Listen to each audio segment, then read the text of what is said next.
Nós vamos dar início à derradeira exposição do professor Máximo Barroso. Eu, por questões pessoais e profissionais, infelizmente vou ter que abandoná-los e ver essa aula depois que ela for disponibilizada pela Escola de Defensoria, como tem sido todos os nossos eventos. Isso aqui me entristece bastante, porque era precisamente a exposição que me interessa mais. Enfim, pelo menos no roteiro das minhas pesquisas. Mas eu quero, nisso, apresentando, né, a última sessão, e aí deixando o meu querido amigo, também igual professor, Rafael Estrano, que coordena a Escola de Defensoria Pública, no comando, né, da mesa, a quem desde logo agradeço pela confiança que deposita nas coisas feitas pelo CPEC, que não tem nada a ver com a amizade, que a gente tem a ver com a seriedade acadêmica que a gente coloca nessas coisas. E no compromisso constante, né, de manter a criminologia crítica no Largo São Francisco na mais alta tensão possível, né, como de fato tem sido, e como a procura, por exemplo, agora, recente, que me chegou ontem por e-mail, a enorme procura por estudantes que perceberam a impotência relativa do direito penal brasileiro de propor ou de conquistar qualquer avanço democrático, e em comparação com a potência não realizada da criminologia crítica no Brasil. Quem precisa de criminologia crítica é a América Latina, né, sobretudo o norte global.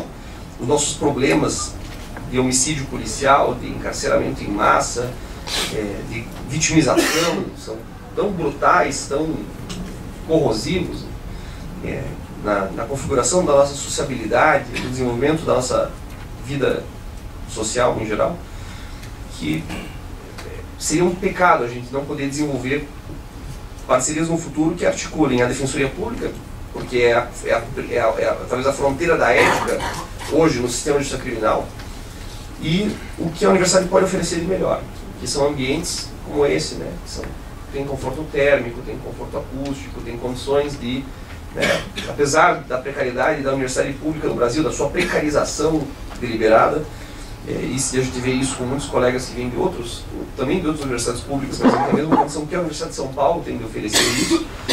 Enfim, convidar todos que vieram à jornada para que continuem, né, participando daquilo que o CPEC organiza, porque tudo é feito com muito cuidado, né, tanto do ponto de vista teórico como do compromisso pessoal do que envolve isso, né. Isso não conta para as minhas horas de trabalho, isso não conta para os meus relatórios de produtividade da universidade. Eu faço porque eu acredito mesmo que é importante desenvolver o campo criminológico crítico no Largo São Francisco.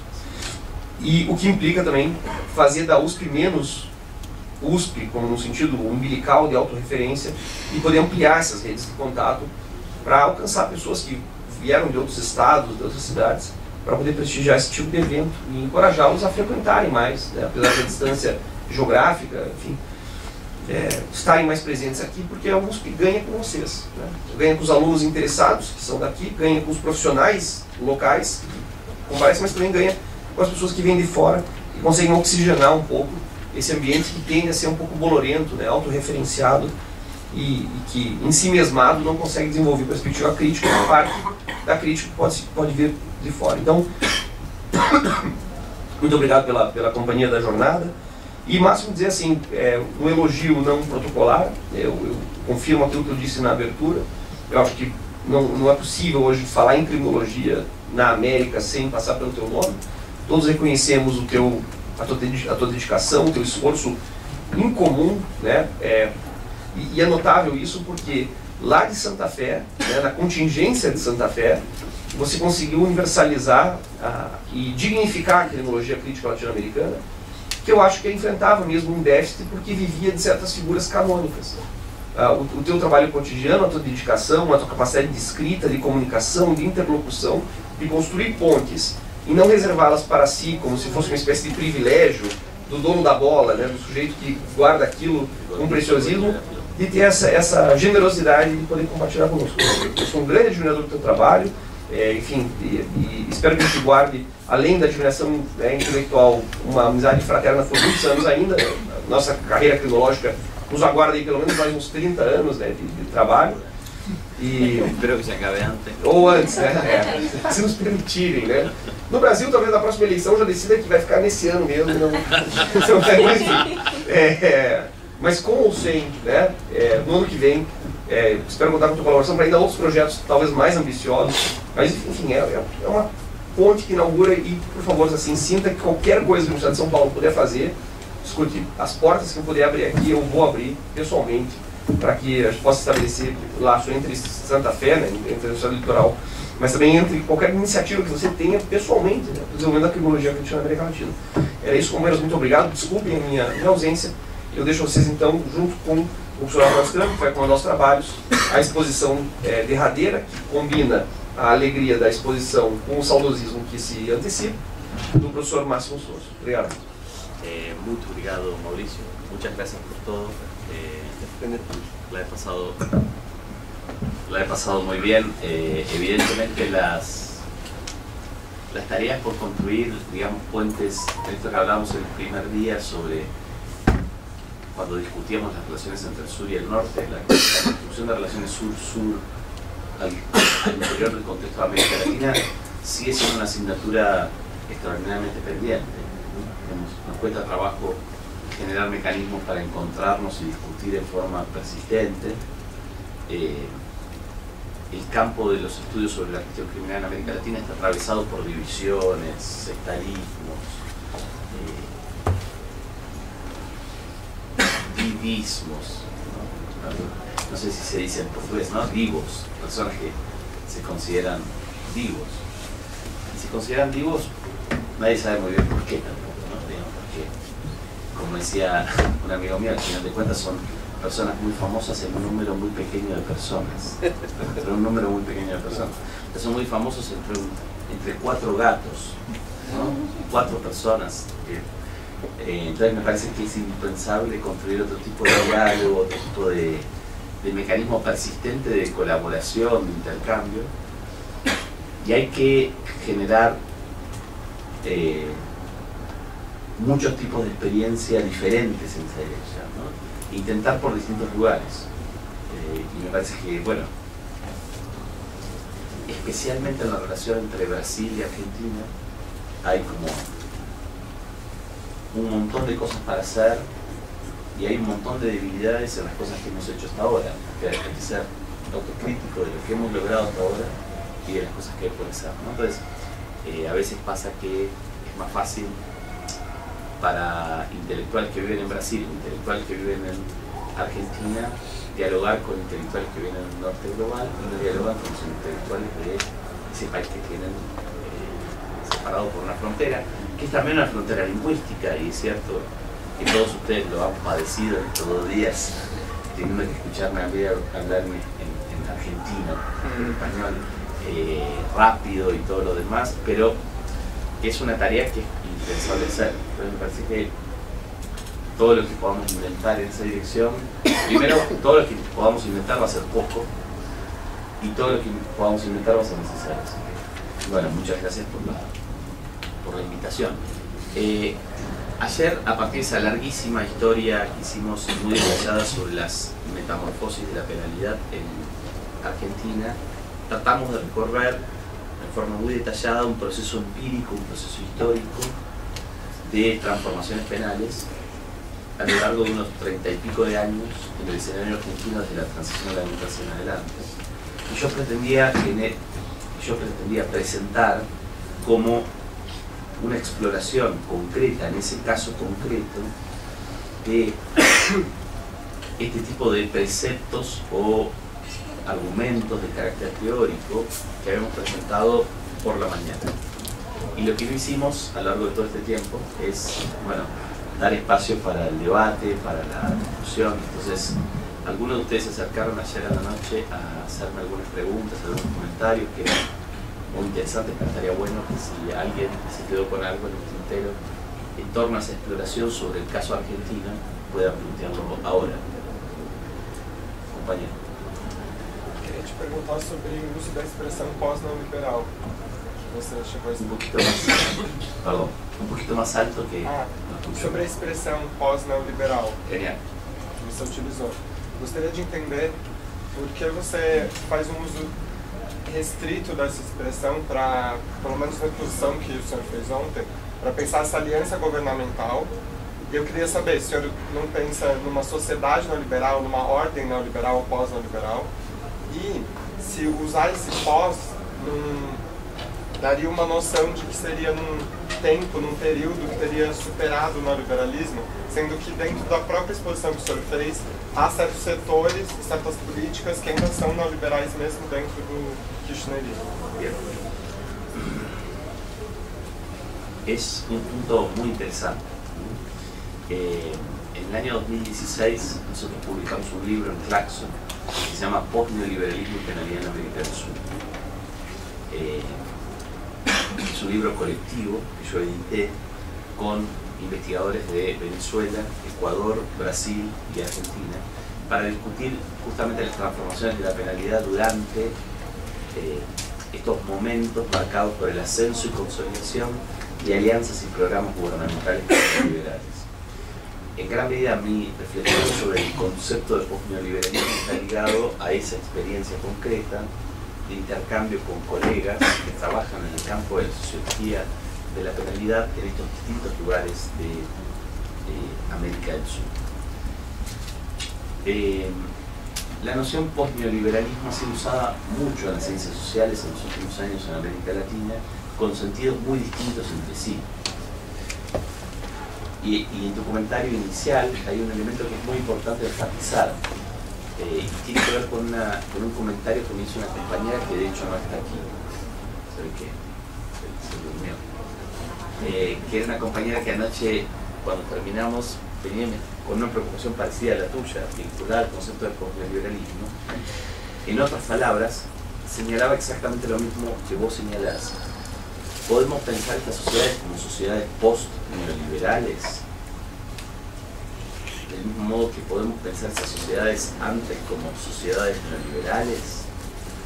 Mi respuesta sería que no las podemos pensar ni como sociedades neoliberales ni como sociedades post-neoliberales, sino como sociedades en las cuales, en todo caso, el neoliberalismo y el post-neoliberalismo, como racionalidades gubernamentales, y sobre este uso yo trataría de ser enfático. Yo no creo que el neoliberalismo sea un proyecto político. Yo creo que el neoliberalismo es una racionalidad gubernamental. Esta distancia es muy importante. Creo que es un sistema de pensamiento mucho más abstracto que un proyecto político concreto. El menemismo, para dar un ejemplo concreto, no es un neoliberalismo a secas. Es algo mucho más complejo que un neoliberalismo. Es un movimiento político concreto en un tiempo y en un lugar concreto que despliega elementos de una tradición política concreta que precede con mucho incluso a la invención de la expresión neoliberalismo. Esa tradición política concreta es el peronismo en Argentina, que le permite articular un sistema de pensamiento sobre cómo gobernar, para qué gobernar, qué debemos gobernar, que tiene principios neoliberales, sin lugar a dudas, y esos principios neoliberales se ponen en marcha en acciones concretas e iniciativas concretas. Un ejemplo del que hablábamos ayer, privatización del sistema de jubilaciones y pensiones, una típica iniciativa neoliberal que responde perfectamente a los principios y reglas neoliberales, pero que al mismo tiempo convive con iniciativas que son difíciles de conectar con los principios y reglas neoliberales y que están vinculados a esa amalgama de componentes que uno encuentra en una alianza política. Es muy difícil encontrar una alianza política como la expresión de un tipo puro de una racionalidad gubernamental. Las racionalidades gubernamentales en tantos sistemas de pensamiento sobre cómo gobernar, para qué gobernar, tienen un cierto nivel de abstracción. Entonces esas racionalidades, cuando se plasman en acción política concreta, en alianzas políticas concretas hechas por actores políticos concretos que ponen en marcha iniciativas políticas concretas, ese proceso de traducción siempre es, de algún modo, un proceso de hibridación. En el caso argentino, específicamente en torno al menemismo, esa hibridación es muy evidente, muy fuerte. Entonces, cuando yo uso la palabra post-neoliberal, tampoco me estoy refiriendo a una sociedad. Estoy refiriendo a una alianza y a un programa gubernamental. Son dos cosas muy distintas. Que haya una alianza o un programa gubernamental neoliberal, o que haya una alianza o un programa gubernamental post-neoliberal, no quiere decir que esas alianzas y esos programas gubernamentales cambiaron la vida social radicalmente para que nosotros la califiquemos como neoliberal. Te voy a poner un ejemplo que tiene que ver con cosas que yo investigo empíricamente. Un ejemplo son las policías. Yo durante los años 90 fundamentalmente, pero también a principios de los 2000, y ahora un poco he vuelto como una especie de primer amor a los policías. Y investigo policías. Me gusta hablar con policías, es algo raro, lo sé, pero entonces estoy haciendo una investigación empírica con policías que dicen ser unos policías distintos de otros policías. Dicen ser unos policías nuevos, que encarnan un nuevo modo de ser policía, ¿no? Y usan para calificarse a sí mismos, porque el discurso oficial calificó de esa manera, la expresión internacionalmente reconocida de policía comunitaria. Entonces estoy trabajando con estos policías, que se piensan como nuevos policías distintos de los policías del pasado, pero que también son los policías que están en la estación de policía que queda a 10 cuadras de donde ellos trabajan. No es solamente una cuestión de evolución temporal, sino también de separación en el mismo tiempo presente de esos policías de otros policías. Entonces hicimos una investigación que básicamente logramos entrevistar 69 policías comunitarios. Y el tópico fundamental es en qué medida ellos construyen una identidad policial diferenciada de la identidad policial tradicional. Y como ya sabíamos, de algún modo, antes de que empezáramos la investigación empírica, notamos que hay un ejercicio de diferenciación que es acompañado simultáneamente en la retórica de cada uno de estos individuos con un fuerte ejercicio de construcción de semejanzas, en un plano que es distinto. Cuando vos le preguntás inicialmente a un policía comunitario qué es lo que él es, aparecen las diferencias. Pero cuando te quedas charlando con él durante un tiempo más prolongado, aparecen las semejanzas. Desaparecen frases como, al final de cuentas yo también soy un policía. O frases como, ser un policía significa ser un policía. Entonces nos interesaba este elemento de la diferencia y la semejanza. Pero también es un elemento que tiene que ver con el pasado y el presente. Entonces ahí esto es lo que se conecta con... En plena era de las reformas neoliberales en Argentina, es difícil encontrar algún rastro siquiera de iniciativas que tuvieran una conexión con esos principios neoliberales que se plasmaran en las instituciones policiales. Y no es porque en el mundo no haya habido reformas policiales que encarnaran los principios neoliberales. En el mundo, sobre todo en el norte global, ha habido muchas experiencias de producción de reformas manageriales que han buscado instalar la idea del management al interior de las prácticas policiales y generar una gestión por objetivos, generar una evaluación de cómo los distintos segmentos policiales producen acciones que alcanzan los objetivos o no, distribución de fondos presupuestarios en relación con esos objetivos y en relación con esas evaluaciones, todas cosas que son muy parientes de los principios neoliberales. Bueno, en la Argentina no hay nada de eso. Digamos, y si a un actor político se le ocurriera instalar esa idea, los policías se lo comerían crudo, con papa y arroz. ¿No? ¿Por qué? Y bueno, porque las policías son instituciones, las policías son instituciones que tienen un altísimo nivel de inercia y por tanto de resistencia a cualquier tipo de cambio, incluso a los cambios neoliberales. No solo a cambios que nosotros podríamos considerar más interesantes, ¿no? Ejercicios de democratización de las prácticas policiales, sino también a cambios que podríamos considerar no interesantes, pero que son cambios. Entonces, por eso el policía comunitario dice, yo encarno el cambio, pero al fin de cuentas soy un policía. ¿no? Traza, después de reconocerse como el agente de lo novedoso, un vínculo con el ser policía, que proviene de, en su definición y en su estructuración, esa idea de ser policía proviene del pasado, es una persistencia del pasado. Entonces a mí me parece que en líneas generales eso también explica la hibridación. No solamente la composición de las alianzas gubernamentales, el tipo de ideas que los actores políticos plantean sobre cómo gobernar, para qué gobernar, sino también las tradiciones y tendencias que nacen de las mismas estructuras estatales, en las cuales, con las cuales una alianza gubernamental tiene que interactuar para poder producir una iniciativa política, legal, de cualquier tipo. Entonces ahí hay toda una fuente de hibridación, que no es la alta política, no es el discurso de un presidente, el discurso de un gobernador, sino que es la baja política, es las prácticas cotidianas de estructuras estatales que persisten. Entonces ahora vamos al post-neoliberalismo, para llegar a donde me interesaba llegar. Entonces, para mí, lo post-neoliberal no es una sociedad, no es un Estado, es una alianza y un programa gubernamental. Por eso para mí es muy importante reforzar la idea de que lo post-neoliberal es una promesa. Todo programa gubernamental plantea unos objetivos. Dice, voy a hacer esto o aquello.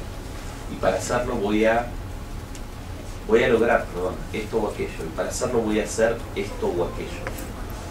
Un programa gubernamental implica una proyección hacia el futuro.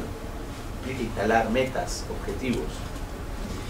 A mí me parece que el kirchnerismo, como otras alianzas gubernamentales de las que voy a hablar dentro de un momento, construyeron una promesa de ruptura con respecto al legado del neoliberalismo.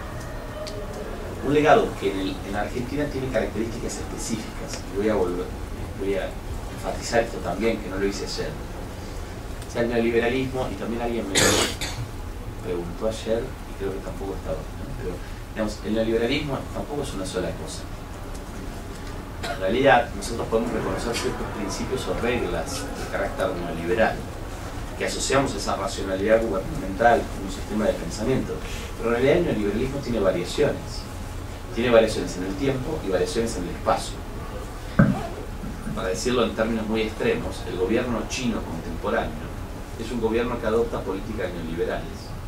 Ahora, quien caracteriza al gobierno chino como un gobierno neoliberal tiene como mínimo una serie de problemas graves, ¿no? Es un gobierno construido a partir de un sistema político del Partido Único, y el Partido Único se llama Partido Comunista Chino. Ya nada más que con eso podríamos reconocer rápidamente que la adopción de principios y reglas neoliberales en ciertas decisiones y ciertos cursos de acción por parte del Estado chino se hibridiza con toda una serie de elementos que son ajenos a la tradición neoliberal, ajenos a la racionalidad política neoliberal. Y si querés certificar eso de algún modo, intenta tener dos hijos en China. No es una política muy neoliberal la política de restricción de los nacimientos de los chinos, ¿no? Es difícil pensarlo, ¿no? Entonces, en esa dirección a mí me parece que es muy importante entender que lo posneoliberal está ligado a una promesa de ruptura contra el neoliberal, pero lo neoliberal al mismo tiempo adquiere especificidades. En la Argentina, fíjate, el ejemplo es muy interesante como ejemplo. El kirchnerismo como alianza política post-neoliberal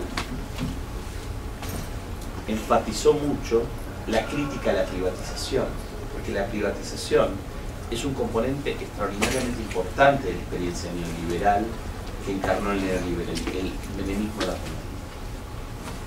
En otras jurisdicciones la privatización no tiene tanta fuerza. Primero porque los estados que se transformaron por esas alianzas gubernamentales que adoptaron principios y reglas neoliberales son estados que no tenían muchísimo nivel de intervención en la vida económica. Eran estados menos extensos en términos de intervención en la vida económica. Entonces, las reformas neoliberales estuvieron más sectorizadas en ese sentido y los procesos de privatización también. En la Argentina, como la privatización fue masiva, de un aparato del Estado extraordinariamente extenso, la lucha contra el legado de la privatización se transformó en un elemento crucial de los post-neoliberales.